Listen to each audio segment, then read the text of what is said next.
Well, the recovery appears to be at its strongest in international business centres. Those are markets like New York, like London, like Shanghai, where we're seeing a surge in prices again as the business travel really returns in force. And the other thing that we can diagnose at the moment is that there is the return of the luxury traveller. If we look at the occupancy in luxury hotels in markets like New York, that occupancy is running ahead of occupancy in the other sectors. Now, if we look at where the markets are weakest, we're seeing price falls still in markets such as Athens, in Dublin, and in Lisbon, and we think that this is correlated with those are markets which have been affected most by the economic crisis. Hoteliers led their prices down to tempt consumers back in. Now, as prices started to rise again just a little bit, and as occupancy levels started to rise, hoteliers became much more selective about the sorts of deals and the discounts that they were putting out on the market. But it's true to say, I think, that the days of the panic promotions and the panic pricing are really behind us at this point. Now, turning to the local effects on pricing, clearly South African hotel pricing was supported to a great extent in 2010 by the World Cup being hosted there, and Iceland's hotels, particularly in Reykjavik, were decimated from a price point of view because of the volcano in April of 2010.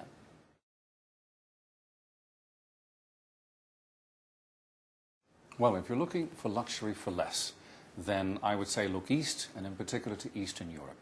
In 2010, you could buy a five-star hotel in Warsaw for £75 and in Budapest for just over 100.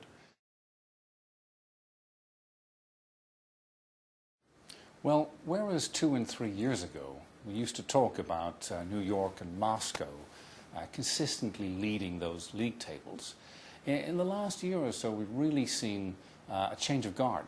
So Muscat, Doha and Monte Carlo have really shot up the rankings and overtaken those two.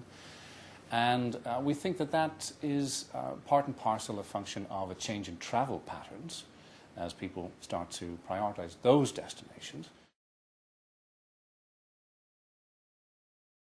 Well, the UK hotel price index rose 2% in 2010, and that's in line with hotel price rises across the world. Now, I think it's mixed news. It's good to see that prices are rising because that is something which reflects on the health of the hotel sector as a whole. And of course, if price rises had been too large, that would mean that the UK was becoming less competitive versus other countries for the international travellers. Well, first of all, prices are back at the levels they were in 2004, so there's still great value for consumers out there. So while prices are back in 2004, earnings are not, so that's a great value gap for consumers to exploit.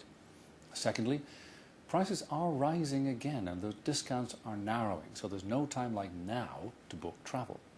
Thirdly, if you're looking for value, whether that is in the luxury sector or that's in the budget sector, I think avoid the international business hubs at the moment because prices are recovering there fastest of all.